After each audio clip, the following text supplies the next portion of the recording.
And which is why this church is so awesome, because they send everybody out with a little travel blanket, because God forbid you are stuck overnight in a bus station. It's really nice to be able to keep warm. And they send them out with lots of food, which is also a big blessing.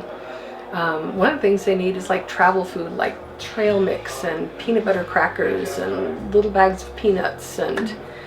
But this is a church that got myself and my husband started on this ministry, and I love this church. Like I said, their building is so, I mean, you've seen it, it's dinky. And they only have one shower, and they're hosting 70 people every week. And they've got, I think, the smallest building and the biggest hearts. To stay overnight too. Mm-hmm. They always have to have an overnight chaperone. Yes. We do laundry, we cook. Mm-hmm. Sort donations. Yes, we do a lot of sorting, we do a lot of washing. We do a lot of cleaning. Mm-hmm. You know, and the other thing is, the refugees do help us a lot. Oh, they do, because this is the thing we tell them. When they come here, we tell them, this is your home. Because we want them to feel welcome. Yes. Make them feel relaxed, especially right now that it's in the summer, the heat. We're asking, especially Pedialyte. Pedialyte is a big deal. Pedialyte, because they're dehydrated, especially the children. Yep. My name is Ann Grant, and I am a member of University United Methodist Church, and my role in this mission is a transportation coordinator. What that means is that whenever the travel agents book a ticket for someone to go on a bus or an airplane, I make sure they get to the bus or the airplane station or departure point. So I've had people who are fleeing cartel violence because their father-in-law had been murdered and been cut up in pieces and left in a box on their doorstep, and they were being threatened. I've had people come because they were in Guatemala and the rains aren't coming at the right time. Global climate change has seriously affected the whole farming situation down there, and they don't want their kids to starve. So maybe dad and one kid will come and work and send money back so they can buy food, since they can no longer grow it. I think that most of the time here, the children have not been separated from their parents, although I think it is a fear, because when they first get here, the children cling very closely to their parent. And then after they're here a while, and they understand that they're here and people are just going to feed them food and those kind of things.